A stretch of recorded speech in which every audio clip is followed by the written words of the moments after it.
Welcome to Tracy Erin Talks, where functional medicine meets personal development. You want to be living your best life, but the overwhelming amount of health information out there is confusing, and the way you think about yourself is keeping you stuck. You know you are meant for more.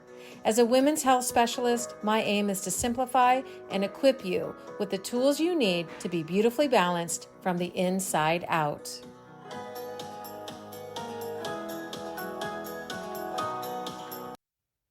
Welcome back to Tracy Erin Talks, where today we're going to be talking about a topic that many of us have faced, but very few have mastered: jet lag. I am just on the heels of returning from an amazing 12 days away in the Mediterranean. I got to spend 8 days on the island of Ibiza and an additional, 3.5, 4 days in Madrid that I got to tack on a couple days before and a couple days after. I mean, my thought process is if you're going to go that far, you might as well see what you can see, right? Well, jet lag is something that none of us are immune to. And so I thought it would be a nice way to talk about how to beat jet lag naturally, what we can do about it, because there's actually a whole lot we can do about it that doesn't involve synthetic sleeping pills or feeling miserable for weeks after you get back from an amazing, memorable trip like I had. So first off, what exactly is jet lag? Why does it happen? And most importantly, how can we beat it naturally? There's a scientific name for jet lag: desynchronosis. I like that. Kind of implies that sleeping is that that synchronicity, that timing, that metronome activity that needs to be chronic and repetitive. And it needs to happen in stages. And so I love that idea, desynchronosis. All right, so what it basically means is just a temporary sleep disorder.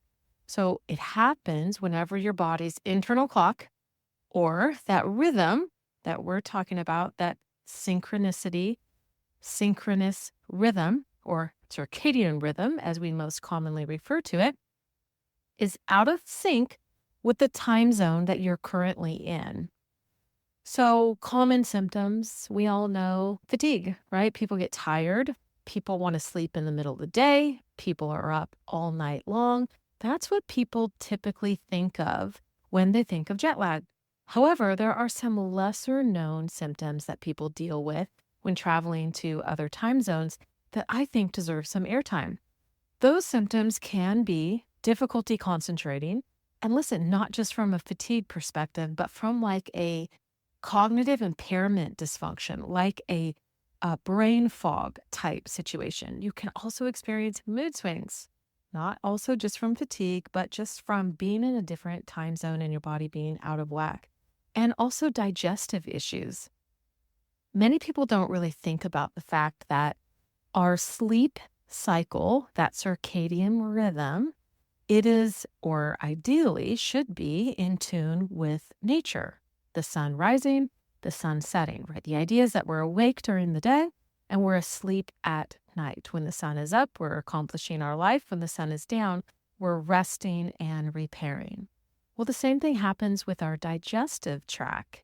So we don't necessarily think of it like that, but our bodies are prone to digesting in a rhythmic fashion.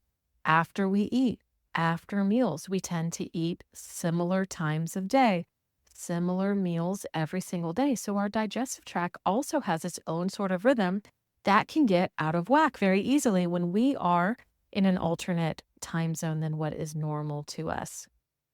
And what they say is the more time zones you cross, the more severe your symptoms can be. This makes sense, right? I'm living in Middle Tennessee right now, but I'm from California, and when I travel home to California, it's just a 2-hour difference. But that 2 hours actually is enough to create some of these symptoms, believe it or not. However, like I mentioned, I just got home from an amazing trip in Madrid and the island of Ibiza out in the middle of the Mediterranean. And that was a 7-hour time zone difference. So that literally is night and day. And so I want to talk about why it's a problem, what we can experience with it, and how I beat it myself, and what some tips would be for you to beat it next time you're going to be crossing some time zones. So essentially, jet lag is a problem because we are designed to follow, our bodies are designed to follow a 24-hour cycle, like I mentioned, which is called the circadian rhythm. And that internal clock regulates everything from sleep to metabolism to digestion to hormone production. You don't see it happening. You might not even feel it happening, but we need to trust that it is happening along with the rising of the sun and the setting of the sun. And that is living in sync with nature, called the circadian rhythm. So, how long can you experience jet lag? Well, the duration of jet lag varies depending on several factors, like the number of time zones you cross, the direction of travel, individual differences, the health state you started in, and particularly the type of resiliency that you have built up in your health bank in your body right now before you take that trip. Like, how many hits can you take before you begin to experience a setback in your health? And I always like to talk about the toxic bucket that each one of us have, and it's different for all of us. So a minor sleep disturbance for me might be a huge deal, and it won't be that big of a deal for you. You'll be resilient. You can get right back on track, or vice versa. It just kind of depends on where you're starting at. So the individual differences are always key here. But they say, as a general rule of thumb, it can take about 1 day per time zone to fully adjust. So think about that. If you're traveling across 5 time zones, you can expect about 5 days to fully adjust. However, like I mentioned, some people adjust quicker and others just might take longer. But here is my favorite hack in beating jet lag naturally, and you might be able to guess what it is. It's the power of sunlight. I absolutely love the sun, and this is one of the most effective natural remedies for jet lag. And often it goes unnoticed, especially in our day and age where people are slathering themselves with sunscreen, wearing sunglasses, sun hats, and completely avoiding the sunshine during the day for fear of skin cancer or these other type of issues. So we tend to avoid natural sunlight, which happens to be God's free and best medicine available to us, in my opinion. However, if we don't avoid it, we recognize that sunlight is a powerful cue for resetting that circadian rhythm. So exposure to that natural sunlight helps our body get back on track and figure out what time it is and adjust accordingly. It's really amazing. So when you arrive at your destination, you try to get outside and you soak up as much natural daylight as there is left available to you as soon as possible. And then the next day, you want to get right back on that time zone's rhythm and wake up whenever that sun is rising and fight that urge to sleep in. So let me tell you a little about what I did in my personal experience. Now, you can be smart about the time of day that you choose to cross time zones, right? Like if you're finding airline tickets and you're needing to consider what time of day you're going to be traveling across these time zones, you might want to choose a flight that would be over your normal sleeping period.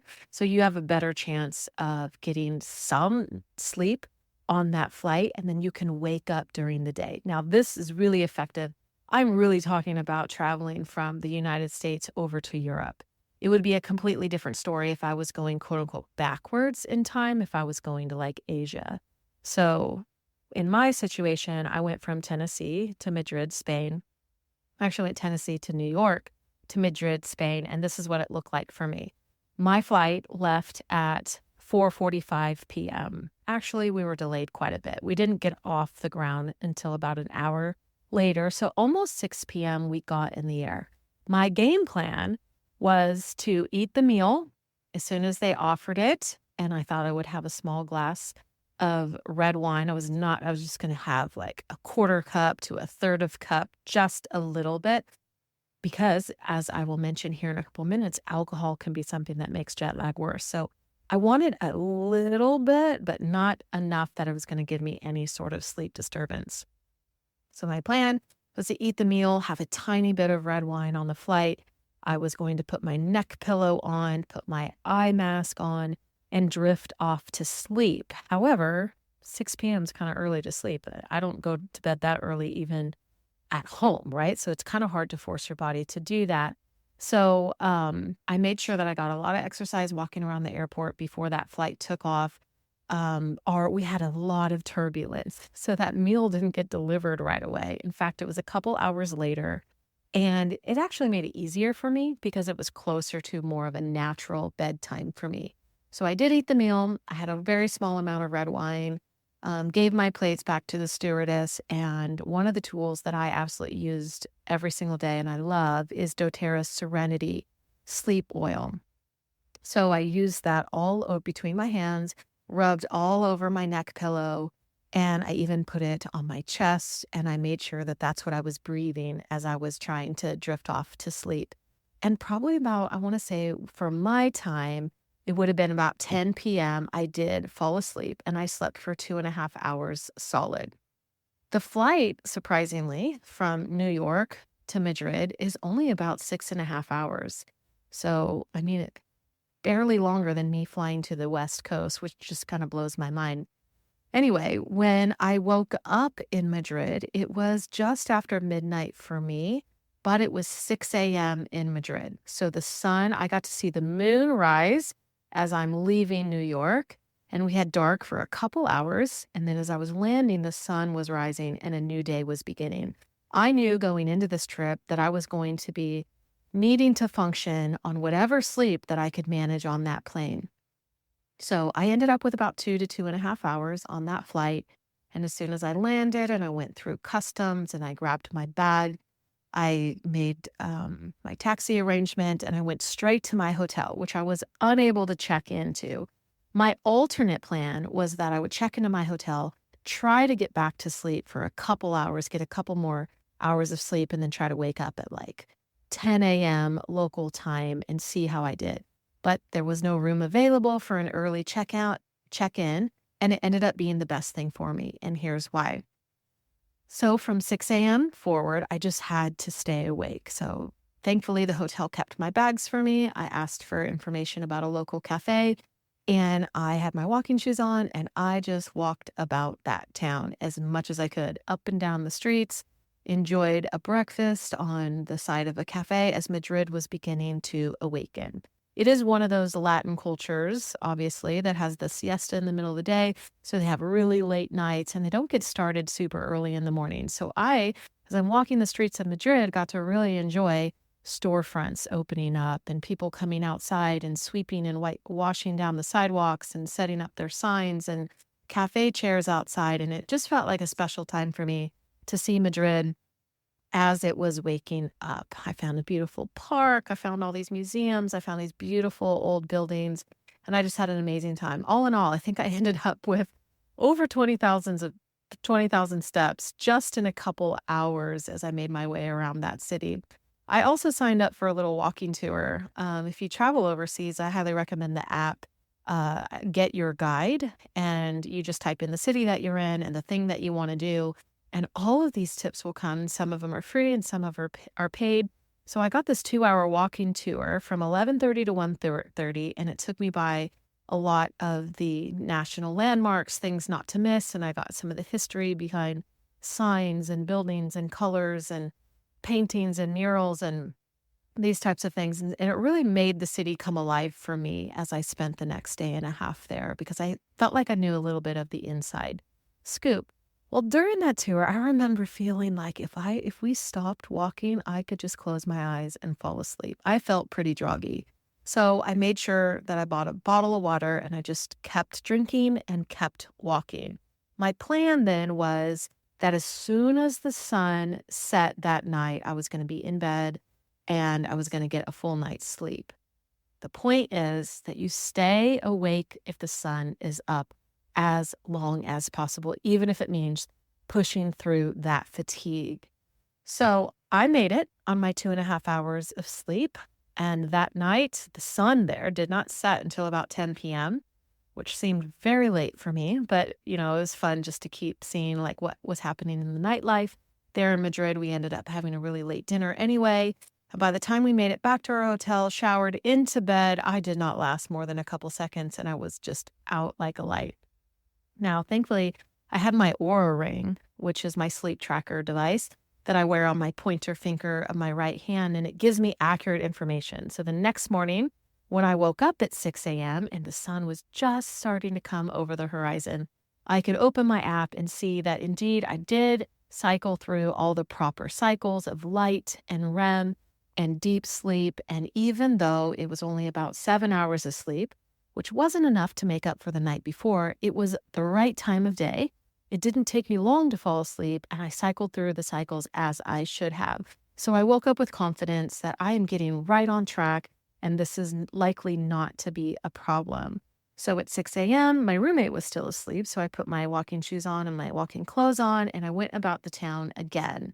And I walked for about another 2 hours until the hotel breakfast started and made it back to the city, and then just stayed on that schedule as best as I could. On my way home, a similar thing happened where I left about 6 p.m. from Madrid. Oh, well, then let me just say during the whole middle part of the trip, the entire goal was shortly after the sun sets, be in bed and go to sleep. Don't sleep past sunrise. If you're up when the sun rises, you have the best chance of resetting your circadian rhythm. Even better is to be outside while the sun is rising. You won't experience the hormonal shifts, the decrease of the immune system, the mood swings, the digestive upset, or the fatigue that's associated with jet lag. So that was a huge benefit for me. And I would go as far as to say, if you're experiencing, if you have plans to be overseas for a trip, that you would commit to yourself to even set your alarm, if that's what it means, to be up for sunrise and get those first 20 to 30 minutes of the day in your eyes without any sunglasses and not through windows sitting in your hotel room, but actually be outside getting it through your skin and being awake during that sunrise. It will help you adjust. So the entire time I didn't feel exhausted. I didn't feel off kilter. I didn't experience those effects there. I felt really fortunate. On my way home, my flight left Madrid at 6 p.m. And then I flew back to New York. So at this point, I am flying backwards in time. And to me, I was able to sleep on the plane for another 2 hours, which would have been a normal sleep time for me then. And then when I arrived in New York, it was earlier in the day. So I was definitely knew I was going to be tired during this part of my trip. But thankfully, I had to make it to a different airport in New York City, get on a standby flight so I could fly home that night instead of the following morning. Long story short, that's the way my original ticket was.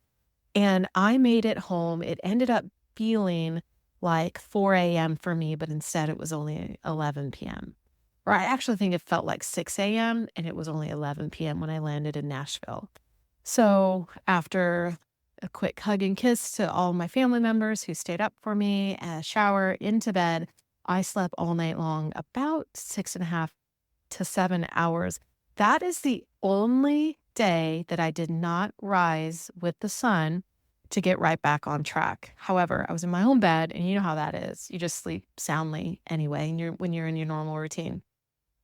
So then the following night, I made sure that I went to bed by 9:30 or 10, and I was up with sunrise. 9:30 or 10, up with sunrise. 9:30 or 10, up with sunrise. And I adjusted very quickly. I never took a nap during the day. I never was awake at night. I feel really blessed that I was able to manage that both ways, going and coming without a whole lot of upset. So here are some other things. And oh, let me just say too, that there were people on my trip. I went to a wellness retreat on the island of Ibiza, and there was about 10 or 12 of us. And there were people on my trip who were really struggling with jet lag. And so it's a real thing. And, when you are struggling with jet lag, it kind of impairs the way you can experience your trip because you're so exhausted and you don't feel right and you want to sleep.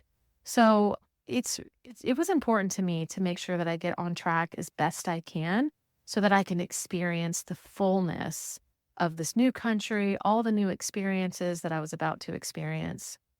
I definitely did not want to spend it tired. So, or sleeping, like taking naps during the day. I did relax plenty, not to worry. Spent a lot of idle hours by the sea, at the pool, just amazing relaxation, but it wasn't because I needed it for jet lag. And for that, I was really grateful. Um, so here's a couple other natural tips that you can use to beat jet lag if this is something that you think that you'll be facing soon. And the first one is that you make a gradual adjustment, right? Like you can, if you know where you're going to be going, you can start a week, 2 weeks in advance, and you can start going to sleep either later, or earlier. And you can make a gradual adjustment to waking up earlier or sleeping in later, whatever you need to do to adjust your sleep schedule to match the destination's time zone. That's kind of a no-brainer. It's hard to do, but it can really make a big impact. Number two is that you stay hydrated, like drink a lot of water. Just keep drinking. Dehydration can definitely worsen the effects of jet lag. So you want to make sure that you're drinking plenty of clean water. Number three is avoiding alcohol, like I mentioned before. You don't want to have so much alcohol in your system. One, you never want to have so much in your system to the point of intoxication anyway, but it dehydrates you and it definitely alters your mood and impairs your immune system and, et cetera, et cetera, et cetera. But that's not what this podcast episode is about.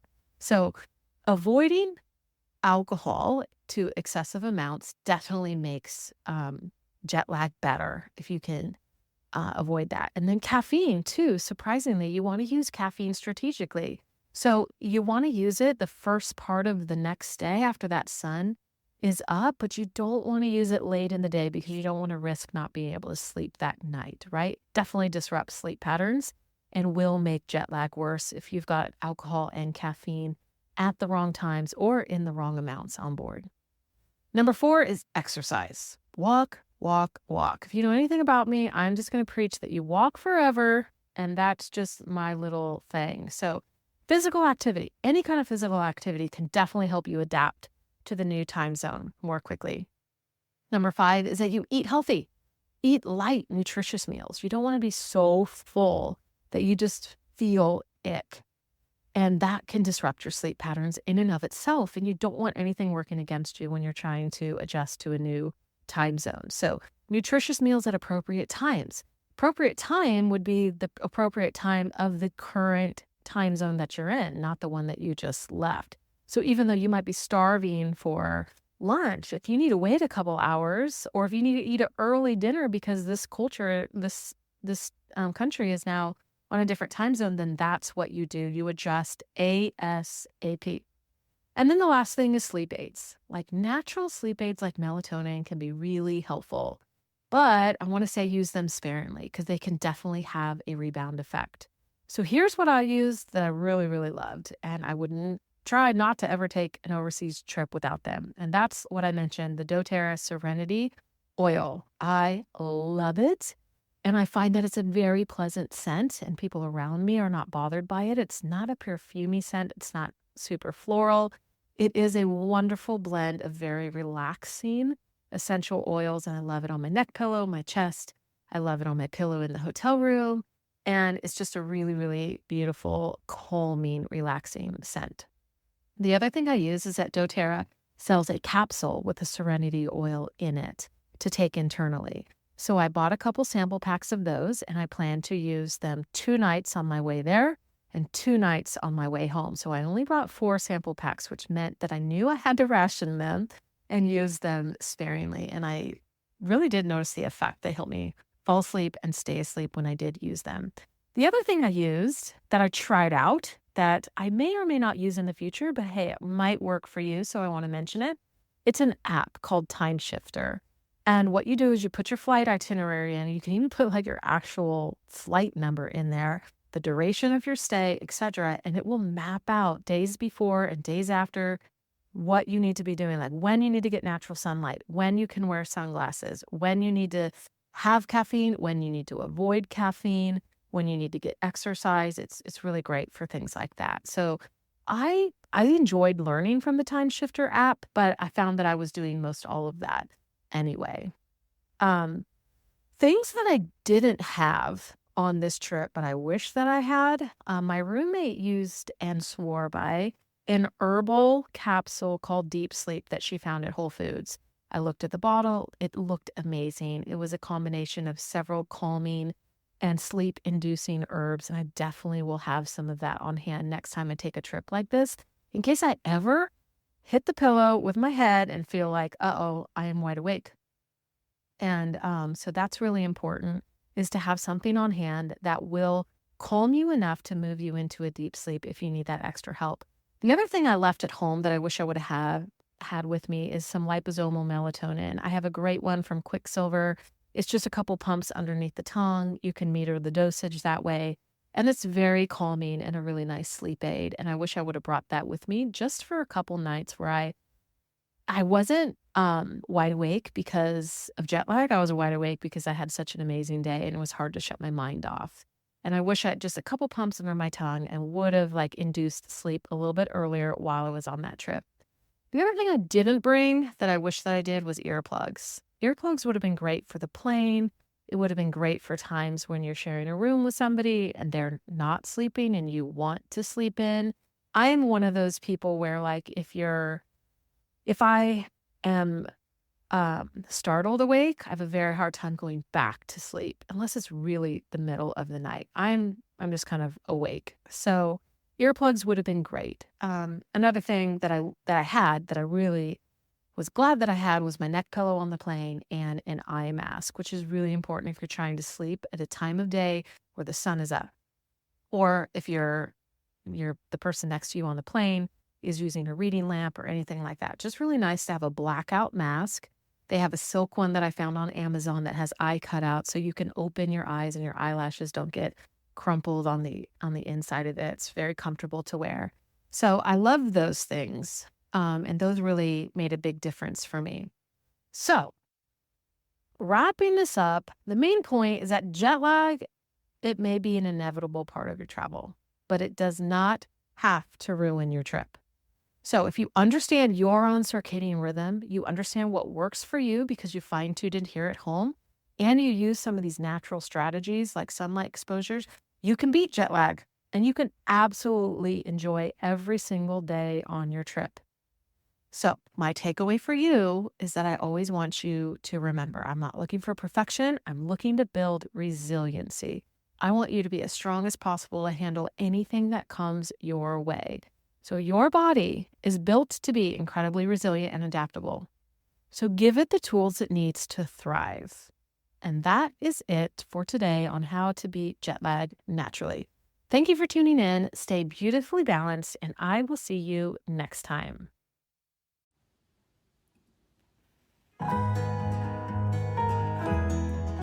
Thank you for joining me today on Tracy Erin Talks. I hope you found today's episode enriching to your life.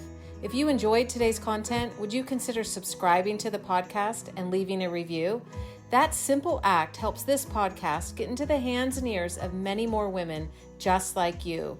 Remember, anything you want and do not yet have will require a new set of beliefs, thoughts, actions, and a new you.